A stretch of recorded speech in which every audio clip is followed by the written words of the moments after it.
Okay, everybody. Hello. Welcome. It's so great to see you all. Hello, hello. I see so many familiar faces and some new ones and some that I haven't met yet, but I've talked to you on the phone. So this is really great. My name is Cabell Eames and I work with 350 Massachusetts. I'm the political director and I have Bob Tumposky here with me, who runs the Boston node, and I've got Mark Dyne from the Newton node, because 350 Massachusetts, we have nodes all over the state. And we are really excited to have you here with us. It's a busy time of year for the legislature. So we just figured that it would be a good idea to kind of give a bit of a refresher course. We've done this before in person, but we've never done this virtually. And so we just wanted to reconnect with you all, answer any questions that you might have. I want you to know that this is a space that's all levels. There are no stupid questions. Some of us have been lobbying for a long time. Some of us, it's the first time, and some have never done it at all, and they're just curious. And so they have come here and joined us tonight. So I just want to make sure that everybody feels like they can ask questions. And the way that we're going to do that is if you could put yourself in the chat, that would be helpful. And then that way I can call on you, or Bob and Mark can kind of help me as well. We have Sam Payne here with us tonight too. He is our communications and media strategist, and we are so grateful for his help in putting this all together for us. So we have some slides. We're going to just kind of go through an overview of lobbying, and we're going to go into breakout rooms. And in the breakout rooms, we can do some dress rehearsals as if we were with a legislator or a senator, and just kind of run that through. That will be a time when you can ask questions as well, because it's a smaller group. So it's a lot easier to kind of get to the questions, and you may not even think of something until you're actually in your breakout room. So, and at the end, we'll all come back together. We'll do a report back, and then we'll send you on your way to enjoy the rest of your Sunday evening. So Sam, I wonder if you can put the slides up and start them. Yes, here we go. Thank you, thank you. We're about to get them. There we are. Woohoo! All right, lobby training, 350 Massachusetts. Let's go on to the next slide. I kind of already went through the agenda, but okay, here we go. Okay, check-ins. All right, so this is the first thing that I'm hoping that we can do. Agenda, the norms. I went through the norms and the goals. Norms basically around asking questions, really. We'll do this presentation. We're going to do the role play within the breakout rooms, and then we'll do the report backs, and any questions that may have come up that you have for me, that's your time. I'm wondering right now if maybe we could just go around the room, the Zoom room, and introduce yourselves and let me know. Are you with a node? I know a lot of you are, but just say hello and give us your name, and yeah, and then just pass it on to somebody else. So Bob, I'm going to pass it over to you, and you can model how we're going to do this, and then you can pass it on. You're on mute, and we have to mute. That's another norm. You have to unmute when you want to talk. I am Bob Tumposky. I'm from the Boston node, and I'm co-chair of our statewide legislative team. And I will pass it to the other co-chair, Mark. Mark Dyne, Newton node, co-chair of the SLT, as Mr. Tumposky has just said. So John Brown is sitting up next to me in the screen, so I'll pass it to John. Okay, hi, John Brown. I'm from the Metro North node, and that's about as much as credentials as I have. I will pass it to Jon Grossman. Jon Grossman from the Lowell node. I'll pass it to Sabra. Hi, Sabra Dow, North Shore node. I'll pass it to Maria. Hi, Maria, North Shore node, and I will need to find somebody to pass it to because my screen doesn't show anybody else. Okay, there we go. Janice Shorkin.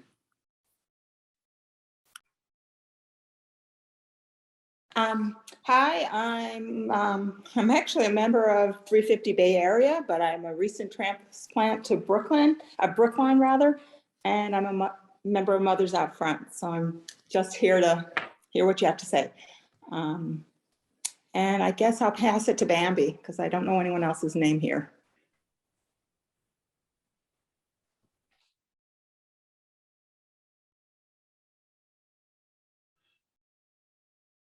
Sam, could you unshare your screen so everybody can see each other? Sorry, there we go. Oh, That and makes that it allowed easier. me to get There's the whole, that allowed me to get the whole gallery view, which I didn't have before. I never knew there was a correlation between the mute and the gallery view. Who knew? So I know Janice from Mothers Out Front, and I previously belonged to the 350 node in JP, but this is working out much better for me and my interests and working within my community. And I will pass it to Mary Lang. I'm a lurker in the Newton node. I haven't been to the meetings, but I get the minutes, and I also have done things with Crew and Better Futures. So that's how I ended up here tonight. And I will pass it to, trying to think of someone who we haven't heard from, Rich and Joan. Hi, I'm Joan, and I'm from the Upper Charles Node. Rich Rosenberry from the Upper Charles Node, and I'll pass it on to Carolyn Bartel. That's what I would have done. I think Carolyn has been messaging me. She's having trouble hearing, so I'm just gonna hop in for a moment. We're helping sort her out. I'm Sam. I work for 350 Mass, as Cabell said, and I will pass it on to Maurizio. Hi, I'm Maurizio. I'm new to this organization, and I'm in the, I guess, South Shore node. So I live in Quincy, and I approached them once. And I'll pass it on to Rand Bartel.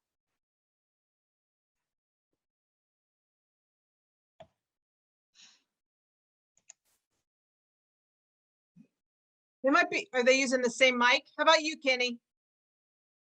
You want to go? Yeah. Yeah, I can go.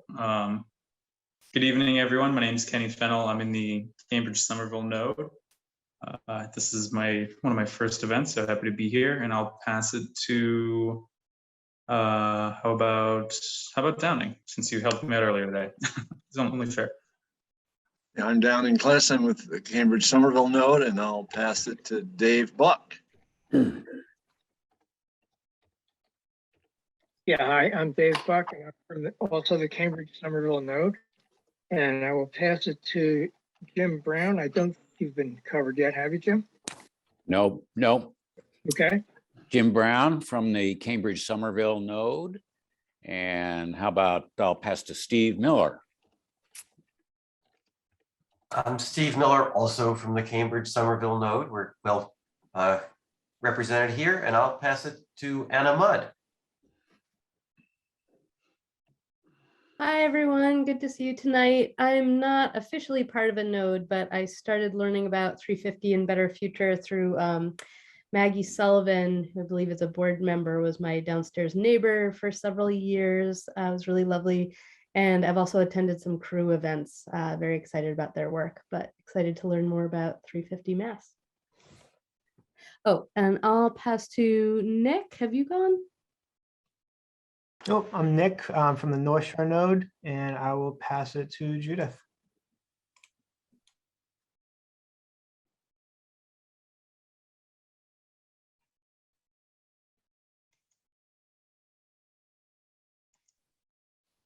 You're muted, Judith. You're mute, Ted. So sorry. I'm Judy Gittleson from the Berkshire node, and I'll pass it on to Tom D. I don't believe had a chance yet.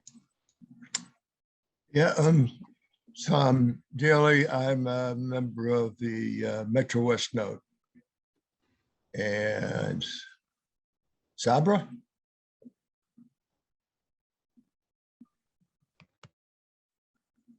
She already spoke. Okay. Anna? She spoke. The Downing, have you spoken yet? Yeah, how about Sarah? Oh, yep. Sarah, you want to go? I'm Sarah Lyons from the Charles River node, and I'll pass it to, I don't know who's left. I know Carolyn gave a thumbs up. Does that mean she has her sound back? Carolyn, yeah. I see Gleb's name. She doesn't have sound. Right. How about you, Maria? You want to go? I went. Oh, you but- did? Yeah. My goodness. Gleb didn't go. I see Okay, him. Hi, I'm Gleb Akhmedov from Cambridge, Marjorie Decker District, part of 350 Cambridge. And I'll pass it to John Brown, not Jim Brown, John Brown. No, I went early. Ah, okay. Who's Just one left here? time. Who's left? Who You is have somebody I know who hasn't Rand- gone? Yes, and Rand is away, and Carolyn is here. I'm trying to see the screens. Is Carolyn even there? Have you been able to go, Carolyn? I don't even. You haven't, because you're muted right now. There we go. Oh gosh, yeah, we can't hear you. Uh-oh. Okay. All right. Is there anybody that has not gone since we're all? Okay, so we're good. Fantastic. All right. Carolyn, I hope you can hear us. You can. Okay, good. I'm glad I can see you. Great. All right. So let's get started with this. Again, this is kind of the like nitty gritty, right? So let's go to the next slide, please. All right. So this is how I think about lobbying, because I come from the restaurant industry. My dad had restaurants, so it's always recipes to me. So, and this is how I like to think about it as well, because it helps me, right? Because I have to remember who's doing what and how much, you know, like the number effect, right? So here it's 6.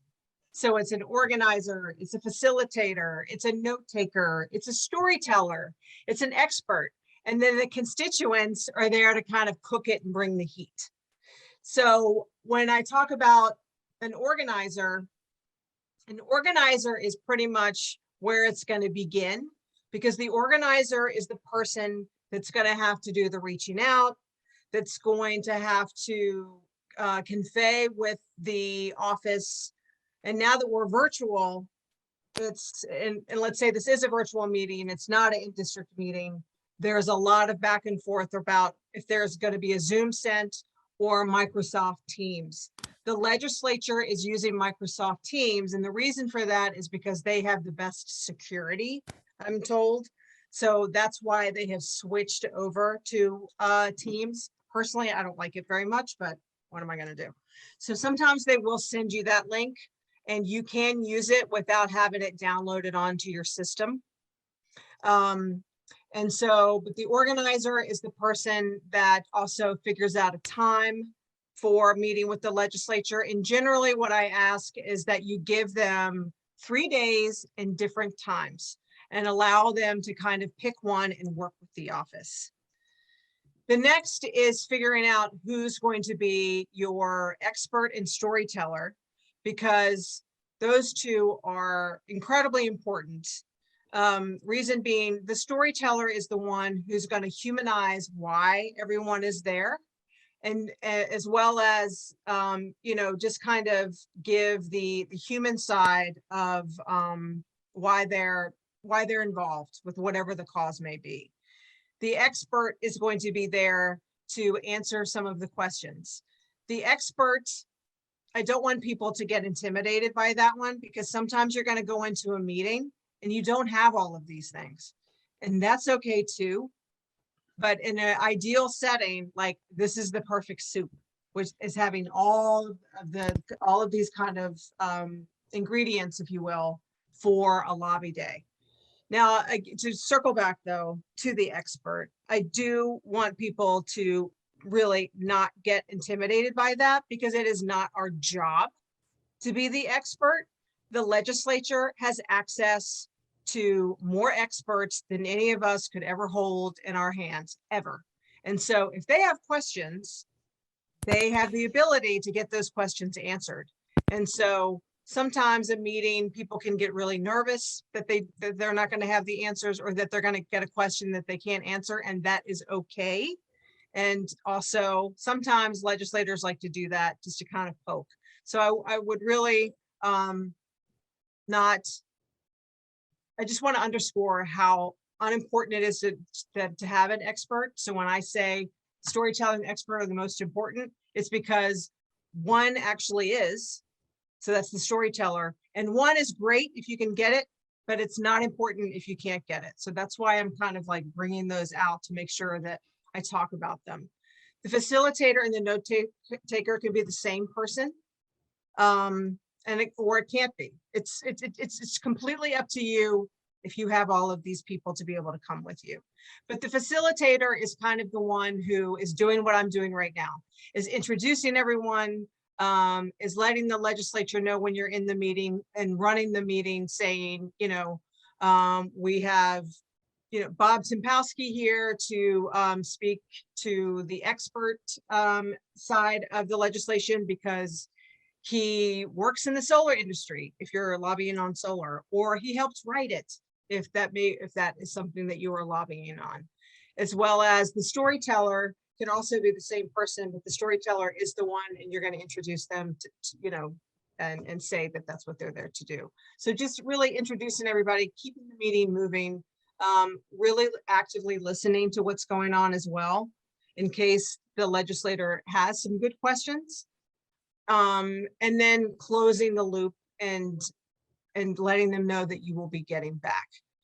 The note taker is also generally works with the organizer, and sometimes again they're the same person, but the note taker can kind of, not only can they take notes as to what's happening, but then they will particularly share them with whoever the organizer is, so that they can all live in one place. And generally, a lot of organizations have spreadsheets where they keep track of all of this stuff. And so you want to make sure that you're keeping track of who was in the meeting, what you were lobbying on, what was said, and what the follow-up is. So that's the basic ingredients of it all. Slide, please, Sam.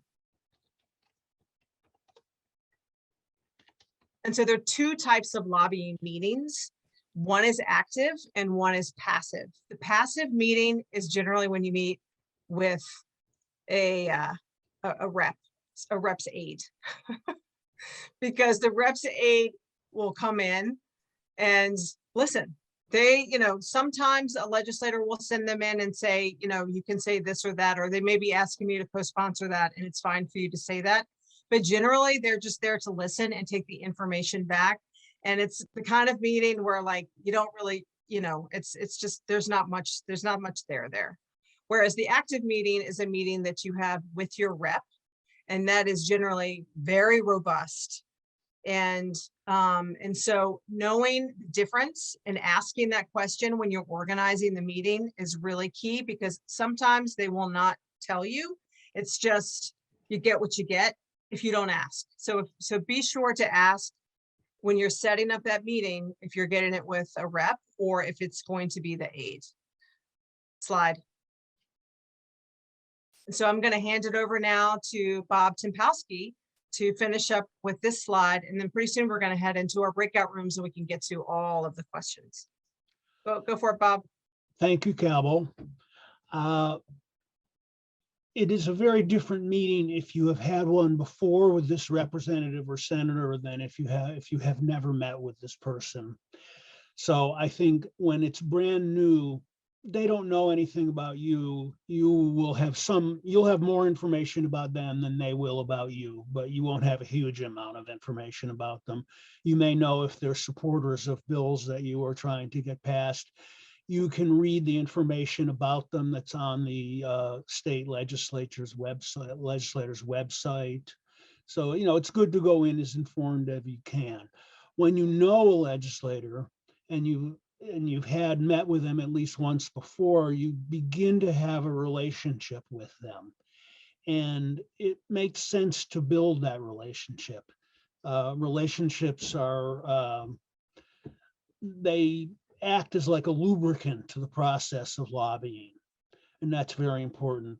we know that when you think about lobbying by, major corporations or whatever, they have all sorts of efforts to lubricate the process with legislators, including campaign contributions and so forth, that is not available to us. So we just have to use our earnestness and charm to make a relationship, whatever, with the legislature. And it can vary. It may be just, in the beginning, be kind of modest, like who each other is. And over time, it can develop. And as it develops, that legislator may be more forthcoming about things that he or she would not share with people that they have never met before. So it's very important. You also want to know, you're going in their alignment to lobby about climate related bills, but you also want to know what else does this legislator care about. And I remember I had a meeting with my senator early on, and I knew he was co-chair of the Veterans Committee. And I went and looked up some of the bills that he was supporting that would help veterans, and sort of started the early part of the conversation about his veterans bill, and that kind of warmed everything up. And then he was more open to leaning about us. Cabell is suggesting in the chat, maybe the comment I made in chat, Cabell thinks it's okay to talk about the roles, but anyway, if you saw that little exchange, we can figure that out. Now, when you're coming with some power behind you, that's a very different experience if you're just coming in as some people who want to talk to their legislature.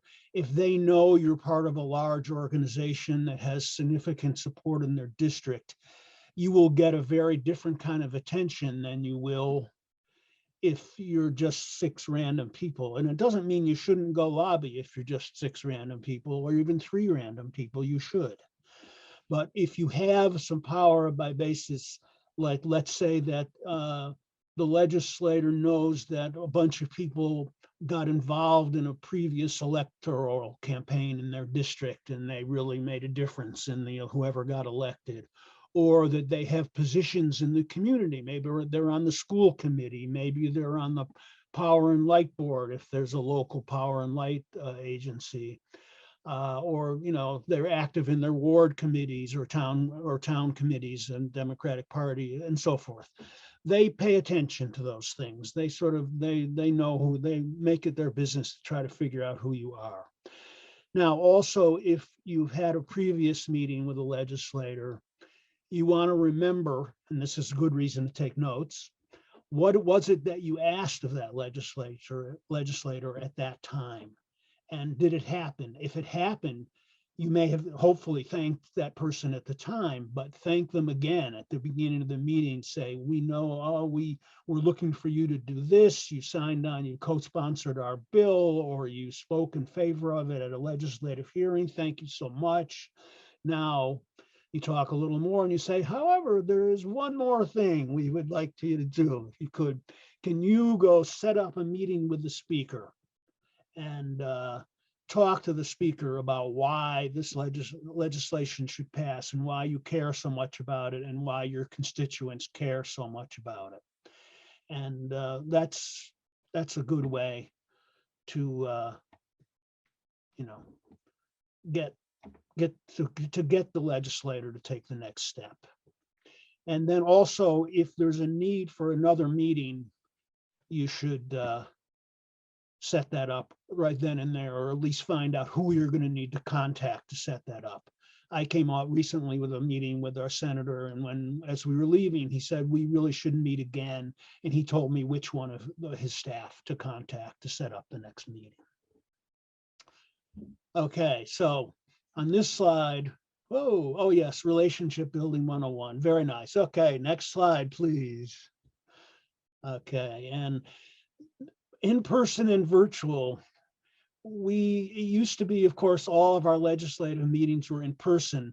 We used to worry about 2 different kinds of meetings, one in the legislator's office, or the other what we would call an in-district meeting, where we would meet typically in some neutral site in the senatorial or representative district, like a restaurant or wherever.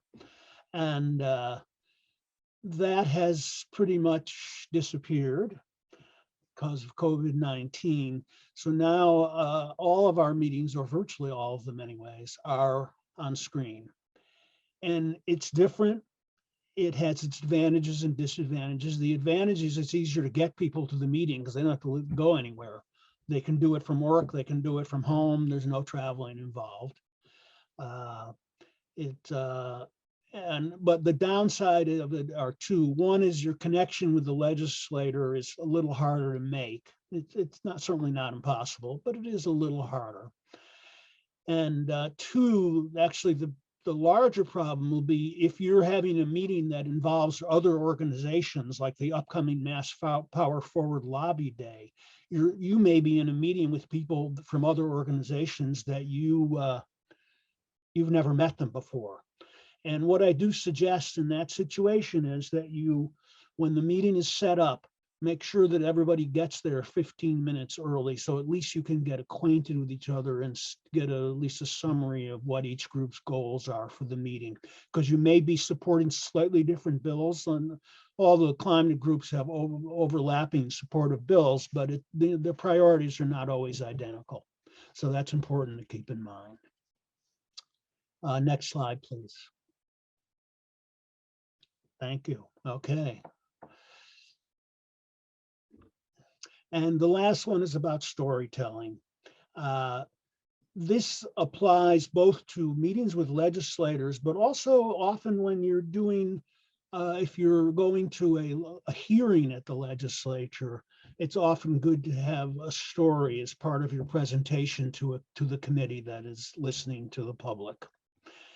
You need to make these policy issues, which can get very wonky and specialized, into something that the legislator can understand and sympathize with, because every legislator is not as tuned into climate issues as the people in this Zoom call are. Some of them know quite a bit about it, and some of them, they don't know that much.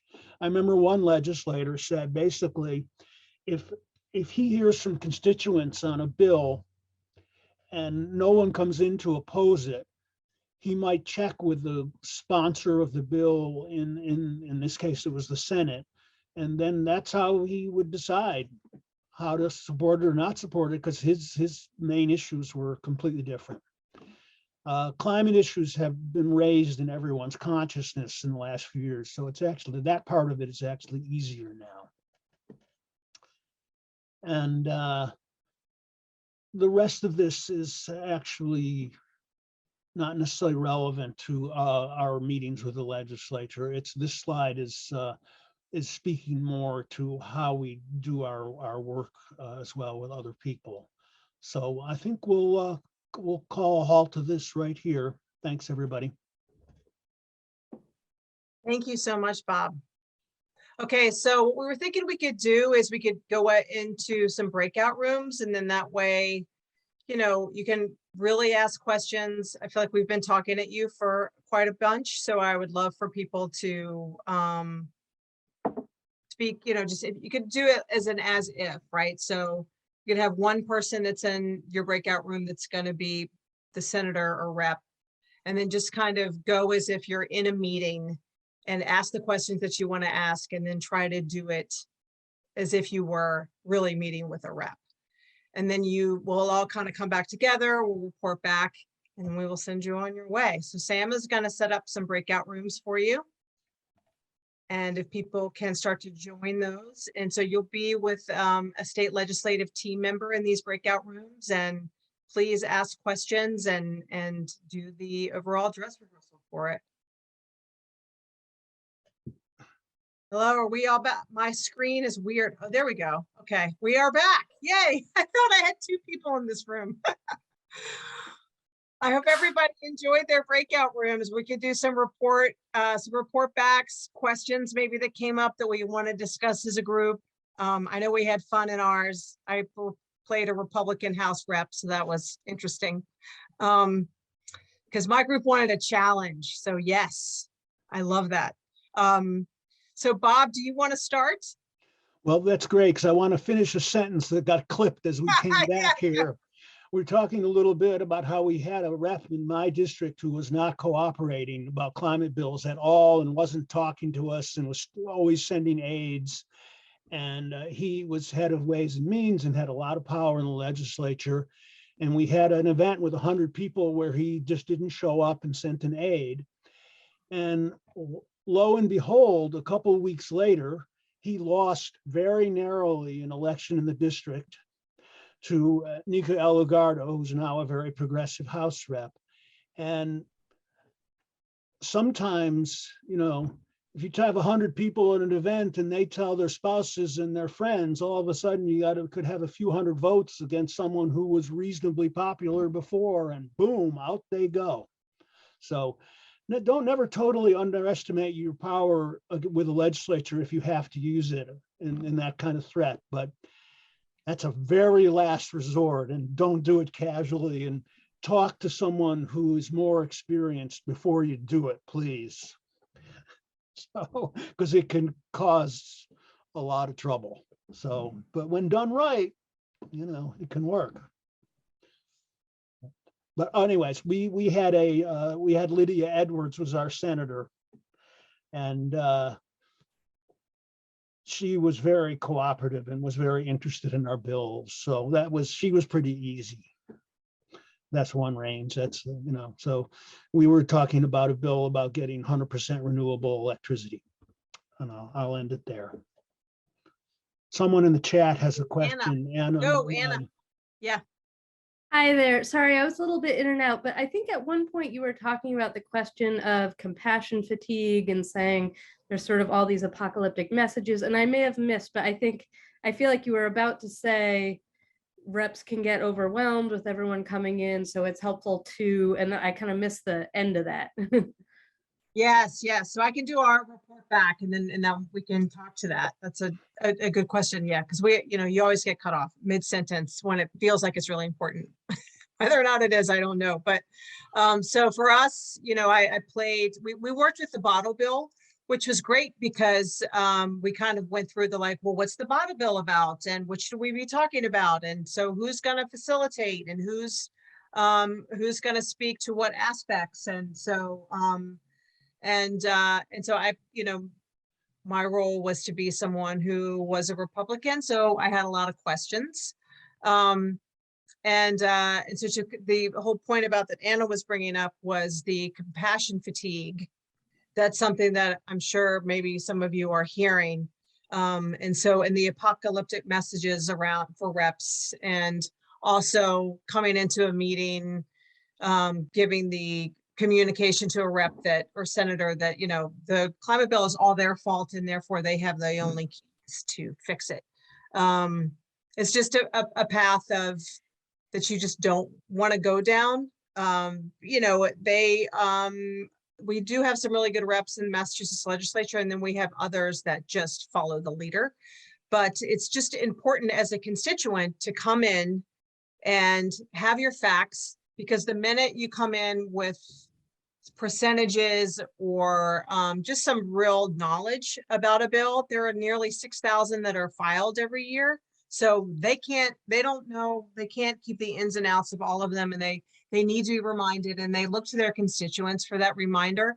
And when constituents really have the nitty gritty of a bill, it sets a precedent within the meeting that this rep is not dealing with folks that were thrown on the street and may or may not really cause trouble if they don't co-sponsor the bill. They know that there's been some form of communication that has happened that has been in depth, and these people have come prepared because it's important. So that's basically what I was saying, Anna, and that's our report back. And go for it, follow up.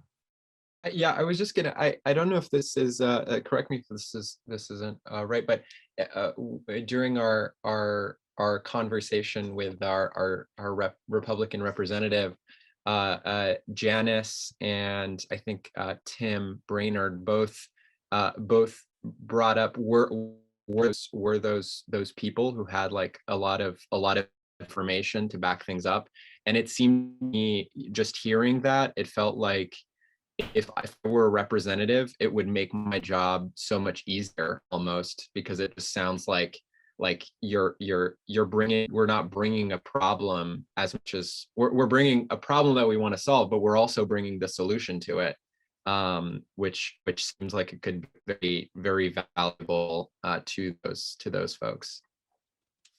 Definitely. And I want to call, Tim had a really good point too, Tim, and I know you have your hand up. So if you could also speak to the point that you made, which I thought was really good about kind of like the exchange that you offered for like for Linsky. Do you want to? Okay. I'll give you two Linsky examples. David is keep his head down. He's a turtle. He doesn't want to commit. After speaking to him over the course of several years about topics that were of interest to me, I started doing things on climate. And after a 5-minute, 10-minute interview, I said, by the way, David, what are the bills that you are pushing? What are your specialties? And he mentioned basically gun control, which he's been doing now for a couple of decades. And I think he appreciated that. At least Cabell thinks that he appreciated it. And another thing from Linsky was about climate stuff. So I spoke to his aide and I said, by the way, I want to make sure that David is supporting whatever it was. And he said, Tim, you won't believe it. What's that? We have received 23 calls. And I said, yeah. He says, Tim, anytime we get more than like 7 or 8 calls, that's like a tidal wave. So numbers do count. Even if everybody doesn't show up at the meeting, they can say, sorry you missed the meeting, but we're in favor of the housing insulation jobs bill. So David Linsky says he's supporting me, and my God, they have troops out there. And that goes to the Jamaican plane story that Bob told. Done. Thank you. Awesome. Mark, do you want to do your report back for us? Thank you for that, Tim. That was good. That's really good. And I really appreciated you bringing that up. We did work on the building justice with jobs bill. I got to play expert on that, and Tom, basically we were following a script that the node that had met with the representative there had already followed.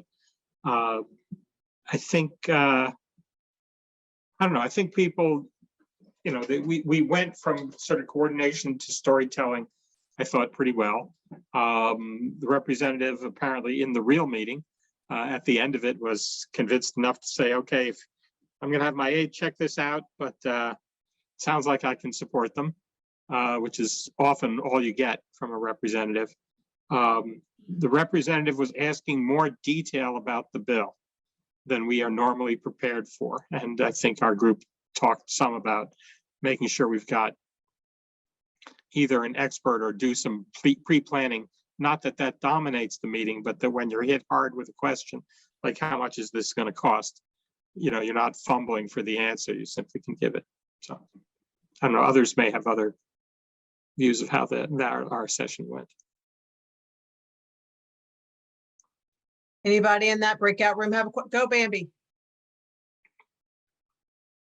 You're muted. I know. Almost. Yeah. There. No, it just occurred to me because I have such a sieve of a memory. If I were helping out and I had to look at all these pages and I didn't want to be looking at it during the meeting, if everybody could remember on the most complex bill, everybody in the group says, I'm going to be responsible for this fact. And then that gives the impression to the representative that people know a lot about this, and somebody, John says this and Mark, everybody just throws in a point. Then it isn't incumbent on the speaker, unless we have somebody like Mark who really knows the bill, to remember all these details. We each take responsibility for a detail. That didn't come up, but it just occurred to me. I like that. I really like that. Thank you for that. Jon Grossman, you want to go next? Jon? Sure. we talked about storytelling a lot, and people practiced sort of introducing themselves and telling why they were here and why this mattered to them. And it was very powerful.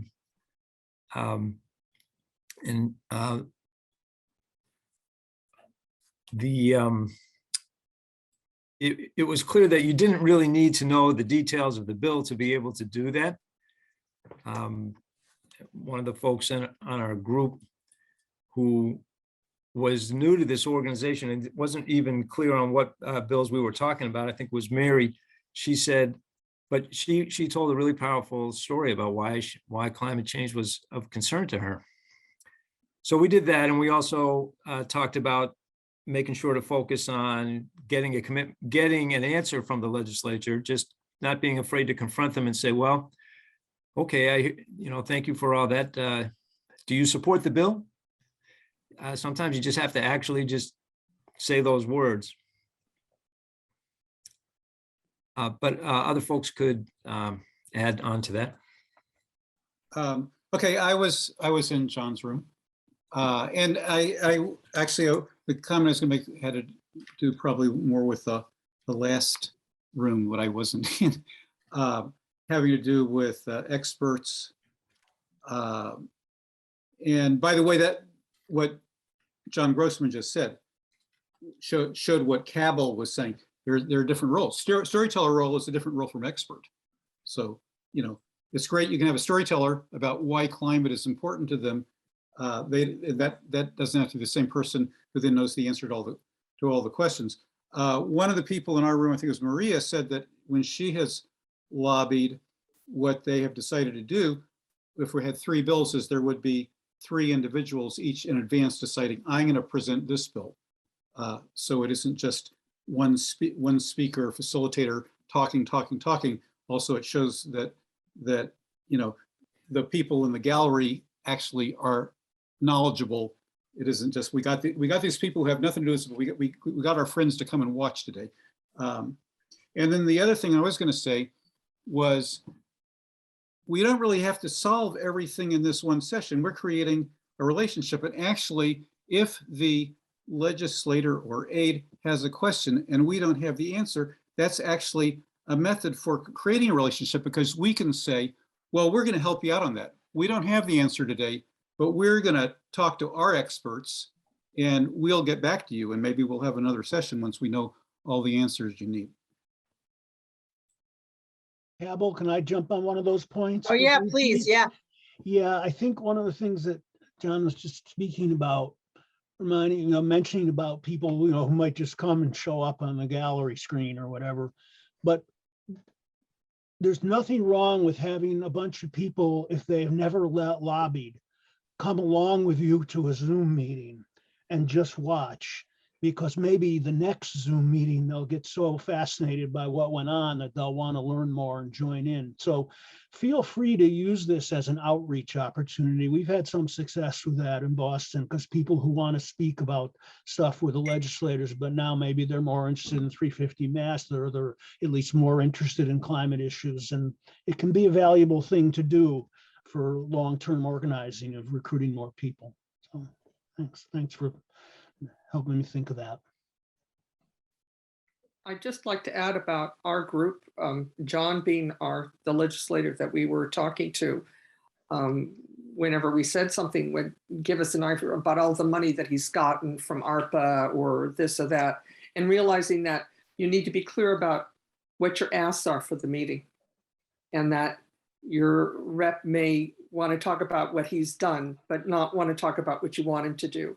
And that it's important, as John said, to come back and say, these are our 3 bills. And this is what we're asking you to do. We want you to sign on. We want you to get in touch with TUE.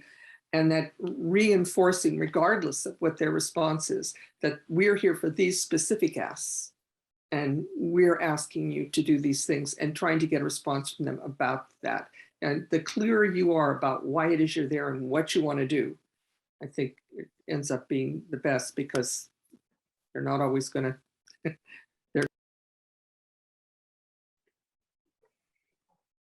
You muted yourself. I did. Anyway, they're going to tell you what they want to say. Anyway, I'm done. I appreciate that. That's very true. Very true. I wonder if anybody else, like, if things are starting to percolate. Steve. Yeah, I've always thought that when you go into a constituent meeting with a rep or their staff, there's sort of an outline I usually keep in my mind is, one is, what's the problem? Why is there something that needs to get done? What's the situation? And that's where you can tell stories, but you can also have facts and figures to show you're on top of it. The second is, what's the bill say? And third is, what will be solved? What will the bill do if it's passed? And sometimes that means you have to know a little bit about the costs and the funding, but you'd be amazed how seldom that comes up unless the state rep is really pushing it. And then finally, as several people said, what's your ask? So what's the problem? What are you proposing? Why will that work? Be prepared for some hard questions about that, including cost and effect. And then what do you want from the person? And just those three things are kind of an outline that helps you get through that meeting and walk away feeling you've accomplished something. Steve, I would add one quick thing to that, if I may. Sure. First, make sure you know the bill number in both the House and Senate. And preferably have one of your handy 350 mass legislative handouts with you in case you forget those. But also know who the people who introduced the bill are, the original sponsors of the bill, because oftentimes they're going to want to know who's behind this, because that will sort of give them an idea of whether it's something they're more interested or less interested in supporting. So you should just make sure you have that information handy. If you take our legislative priority list with you, you'll have all that handy and a little summary of the bill in addition. And you can leave that with the legislators and their aides electronically, of course, these days. But yes, Downing, and then Mark. I'm going to just share one cautionary tale, and based on a meeting that happened recently that my wife was actually at. I wasn't. A meeting with the legislator, and too many stories got told. And this was a legislator who already knew the history of the organization, for instance, but there was insistence on repeating the history of the organization at the top. And then each person going around telling a story, and one or two stories will do just fine.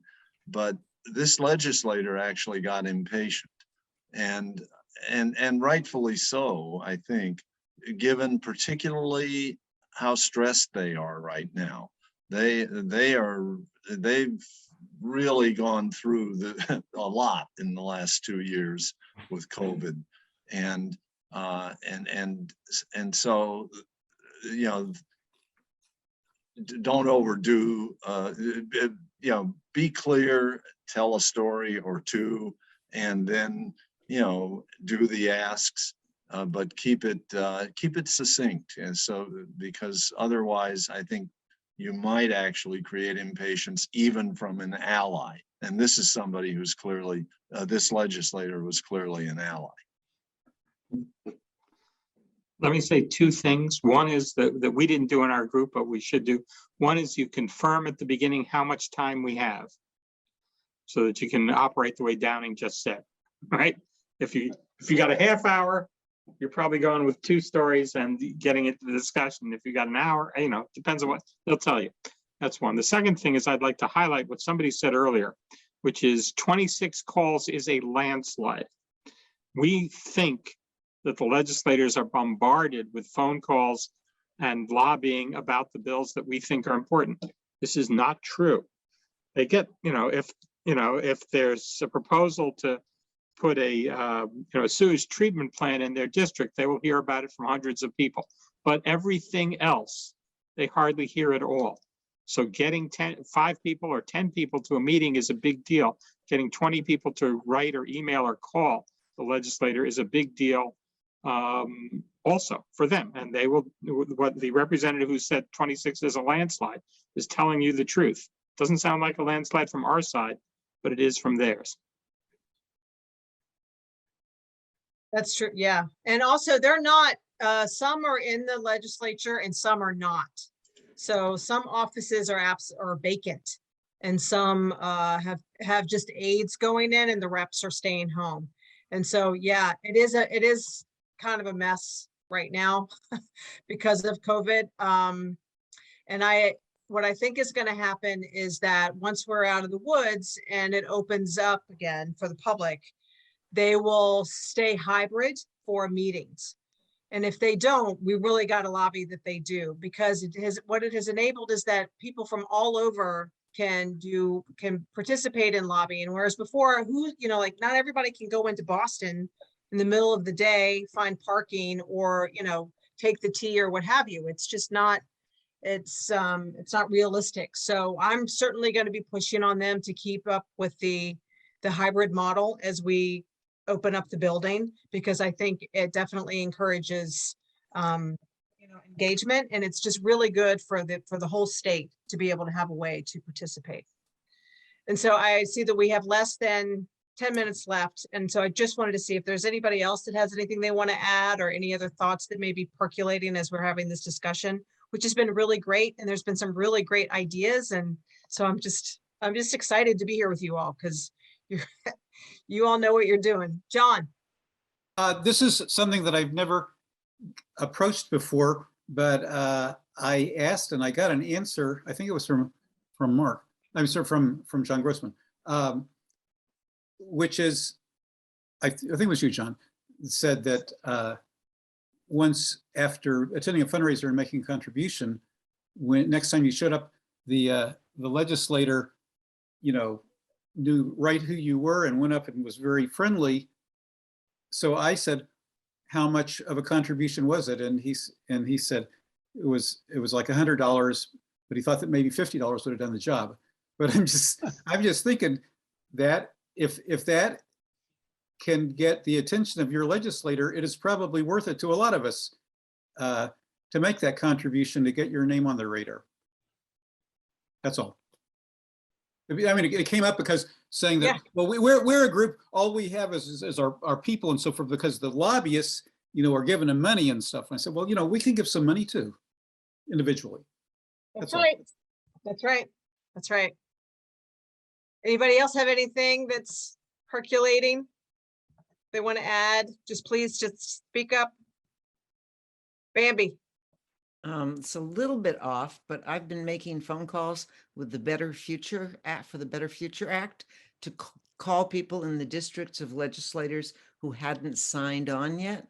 So I just wanted to say that if people are talking to friends and say, oh, I could never lobby a legislator, they should know about that opportunity. And I can never remember the name of the person who contacts me, who's an organizer for Better Future Act.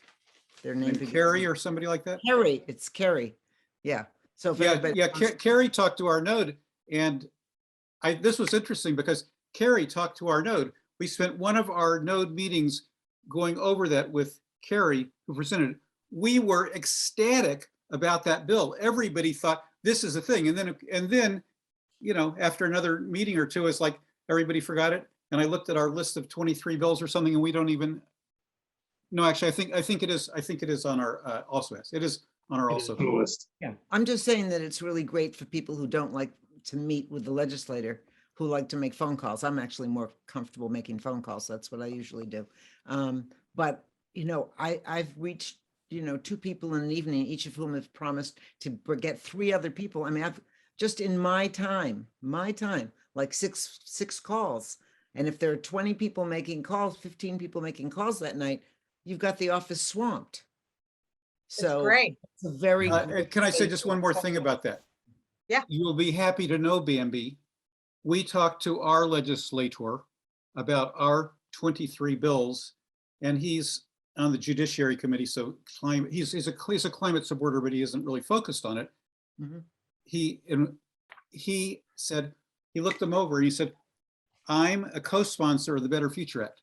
Out of the 23 bills, He was a co-sponsor of one bill. He knew one bill, and it was probably because of people like you making those phone calls. It works. It works. Not maybe.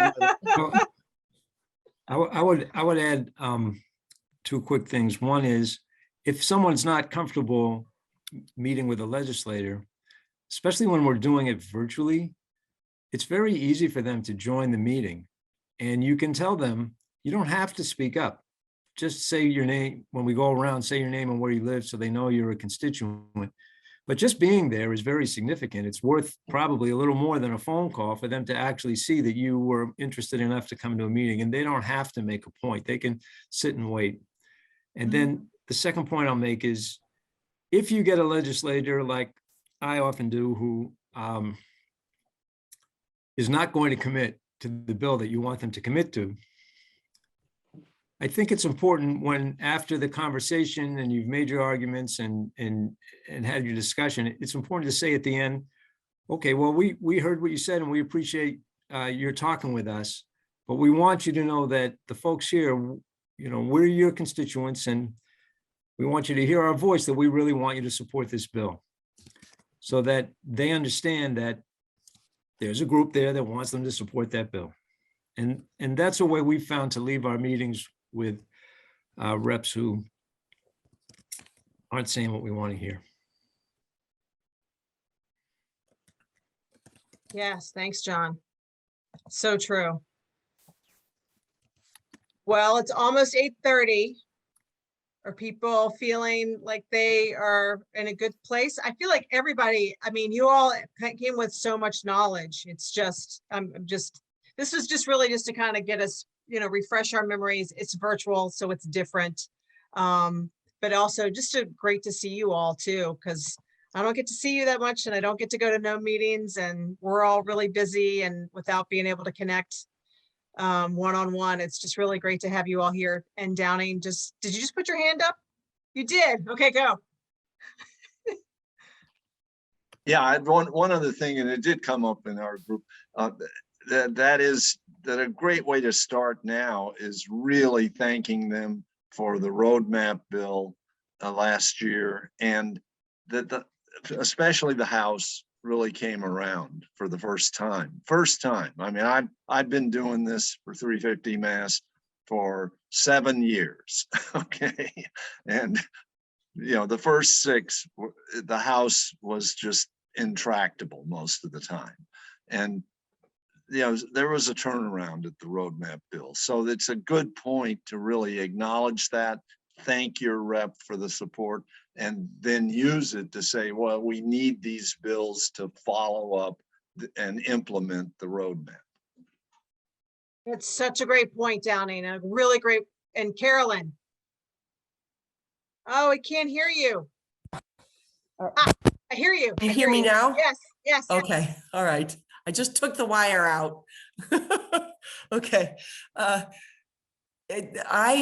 tried to sign up for the Mass Power Forward lobby day, and the formatting, the sign-in form didn't work.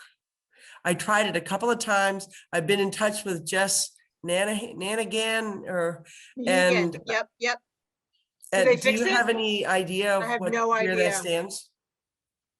None, because I haven't. This has been Jess has been doing it. So, and I knew there was a problem with it earlier last week, but I thought they had fixed it. Maybe, I don't know. I'll find out tomorrow and get back to you all. So on January 27th, what Carolyn's talking about, their Mass Power Forward, which is a big group of all of the climate orgs, is having in the morning. I believe they're going to do a call-in day to TUE members, and then some action in the afternoon too. And I'm not really quite sure, but if there's problems with the sign up, I hope that we'll try to figure that out and make sure it's fixed by Thursday.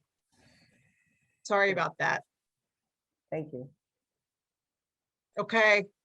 Well, it's 8:30, everybody. Have a great Sunday night, and thank you so much for being with us all. It was really great to see you. Thank you. Thank you. Bye, guys. Thank you. Thanks, Cabell. Thanks. Bye-bye. Well done. Bye-bye. Thanks. And Sam, thanks, Sam. Sam. Bye, everybody. Thanks. Bye, Bob and bye, Mark everyone. and John.